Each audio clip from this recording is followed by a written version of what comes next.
as pessoas de fato precisam dessa informação. E eu digo, sabe por quê?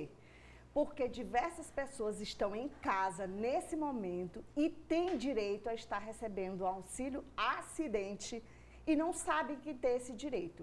E eu vou explicar bem direitinho, já que a gente hoje tem um tempinho maior, eu vou explicar com toda a paciência para você que está em casa, você que já se acidentou uma vez, seja no trabalho, seja porque no lazer, seja porque estava praticando o esporte, se acidentou, você tem direito a esse benefício, tá, pessoal? Primeiro, eu preciso dizer que existem benefícios por incapacidade. Quais são os benefícios por incapacidade? São aqueles benefícios que decorrem da impossibilidade de você trabalhar. Mas aí a gente volta àquela velha temática. Só recebe benefício quem contribui para a Previdência, tá? Ontem mesmo, Stefane, ontem à noite, alguém mandou uma mensagem para mim e disse, doutora, minha mãe vai fazer 60 anos, ela pode se aposentar? Olha aí, e aí a única pergunta que eu fiz foi, ela contribui para a Previdência como? E ela disse, não, ela nunca contribuiu. Aí, toda vez, todo mundo pergunta isso, né, doutora Adriana? É impressionante. Eu pensei que ninguém tivesse essa dificuldade. Mas, pelo contrário, parece que todas as vezes que eu digo isso aqui, surgem mais e mais pessoas sem entender. Gente, assim também é um auxílio acidente. É um auxílio desconhecido. Por que ele é desconhecido? Porque o INSS, a despeito de ser obrigado a conceder esse benefício após cessar o auxílio-doença, ele não concede, tá?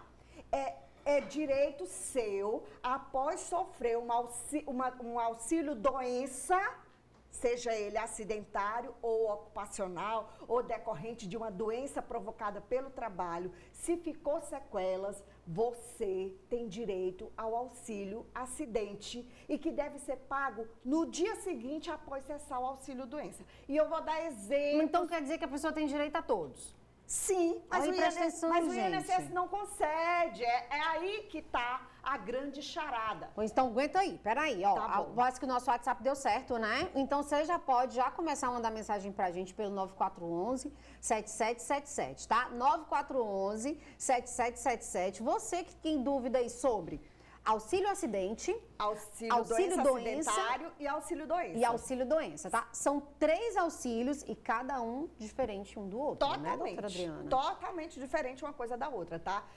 Uns precisa de carência, outro dispensa carência e eu vou explicar pausadamente o que quer dizer. Vamos lá, diga lá, vamos lá, explicando a diferença aí entre eles. Bom, o que é o auxílio doença? O auxílio doença é um benefício concedido àquele trabalhador de carteira assinada, tá? Que se acidentou ou precisou fazer, digamos, uma cirurgia, um tratamento, se afastar porque está com depressão. E aí, se for comprovado mediante laudos médicos, passar por uma perícia e o perito constatar que, de fato, a sua capacidade laboral está, reduzida, você se afasta. Esse é o auxílio doença, que a gente chama auxílio doença previdenciário, que tem um código chamado código 31, B31, tá? Auxílio doença normal. Eu trabalho de carteira assinada, sou vendedora de uma loja, de repente eu tô com apendicite, preciso fazer uma cirurgia de urgência, e aí o meu empregador me manda para o INSS, o INSS paga lá os 3 meses que eu vou ficar afastado, porque meu médico deu 3 meses para me afastar. Pronto, auxílio doença, acabou. Fiquei boa dessa cirurgia, estou recuperada, tenho que voltar ao meu trabalho. Porém, existem outras situações em que você está lá trabalhando, você é vendedor da loja, de repente você foi colocar uma mercadoria acima, usou uma escada, levou uma queda e quebrou, Deus o livre, o fêmur, né? Quebrou o fêmur. Bom, aí o que acontece? Você vai ser afastado para gozar um auxílio doença acidentário. Não é mais o auxílio doença previdenciário. Porque isso aconteceu dentro da empresa, doutora Adriana? Sim, Stefane, mas tem o que acontece também fora da empresa, que também é chamado acidentário, tá? Aí eu vou explicar pausadamente. Vamos lá. Aí você quebrou seu fêmur, a sua empresa vai lhe afastar, você vai ficar o tempo necessário recebendo o seu auxílio doença acidentário B31, a empresa vai fazer a comunicação do CAT, certo? E aí o que acontece?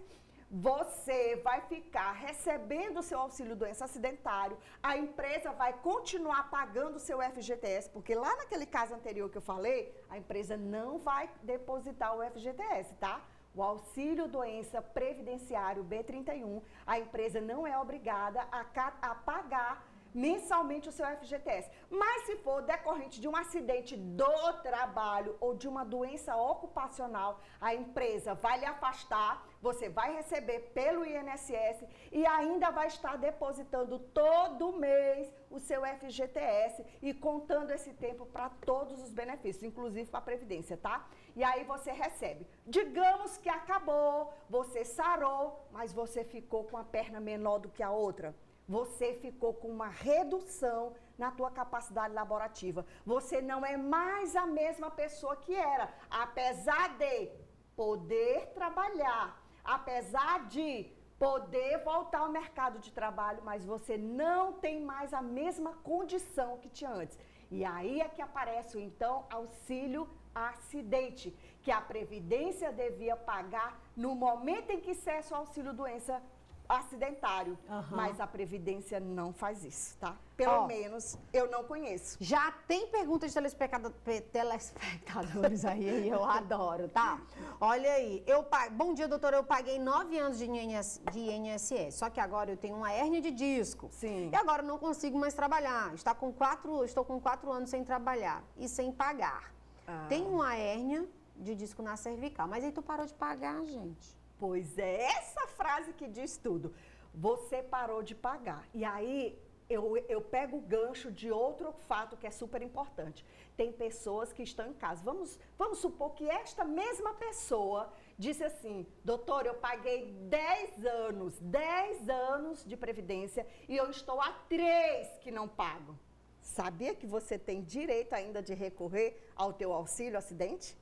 Mas só se você tivesse no mínimo 10 anos de contribuição, tivesse recebido o seguro-desemprego, aí mesmo após 3 anos sem pagar a Previdência, desempregado, você teria direito ainda à proteção da Previdência. Por quê? Porque após cessar o seu vínculo com a Previdência, quando você está desempregado, o mínimo que você tem de cobertura previdenciária são 12 meses.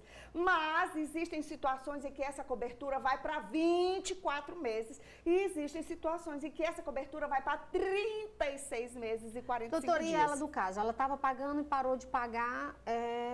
Estefânia, vamos relembrar a famosa frase, Previdência é seguro. Se eu deixar de pagar o seguro do meu carro e acontecer o sinistro, o que acontece? Tchau.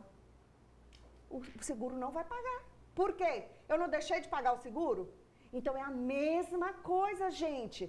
Não pode parar. Ah, doutora, mas eu estava desempregado. Ah, mas eu estava doente. Ah, eu não consigo emprego. Esta pessoa que mandou a mensagem agora disse para nós que está com 4 anos desempregado. Então vamos lá. Você não pode mais acionar a Previdência para... Você está doente, está com a hérnia, você não tem capacidade laboral, suponhamos assim, né? Então, o que acontece? A Previdência não tem nenhuma responsabilidade de te conceder benefício nenhum. Porém, existe um benefício para aquelas pessoas que não têm condições de trabalhar, né? Que estão incapacitadas para o trabalho, mas aí existe uma série de outros requisitos que essa pessoa precisa preencher, que é o tal do BPC-LOAS. Aí a pessoa Esse LOAS aí, muitas pessoas já, né? São pessoas que, muitas vezes, Stefânia, contribuíram muitos anos para a Previdência, mas chegou uma situação em que ela não contribui mais. Chegou uma situação em que ela envelheceu, não tem condições de trabalhar, não arruma emprego, e aí, se essa pessoa tiver, de fato, passando necessidade, for pobre na forma da lei, ela pode ir ao CRAS, fazer o cadastro único dela, se habilitar para receber esse benefício, que dá certo, tá bom? Olha É aí. meio complicado, mas dá certo se você tiver uma renda inferior a 1/4 de um salário mínimo, tá? Ou seja, eu recebo sua Bolsa Família, doutora, eu estou incapacitada de trabalhar. Pois se habilite no BPC que dá certo, tá bom? Pode procurar e fazer o cadastro, exatamente. né, doutora? Vai no CRAS, faz o cadastro único, precisa estar atualizado há no mínimo 2 anos. Passou de 2 anos, o cadastro não vale. Antigamente era pro resto da vida, ou atualizava assim eventualmente. Mas agora é a determinação legal, esse seu CAD único precisa ser atualizado de 2 em 2 anos, sob pena de até quem tem um benefício perder o benefício. Tá vendo aí, gente, como é o negócio? O negócio é babado e confusão, viu? Bom, a gente falou, demos uma explanada sobre cada um dos temas aí hoje, né? Você pode continuar participando pelo 9411-7777. Doutora Adriana não vai embora agora, né? Tá bom. Não vai embora agora, que a gente ainda tem mais perguntas aqui para responder dos nossos telespectadores, que já tem um perguntando aqui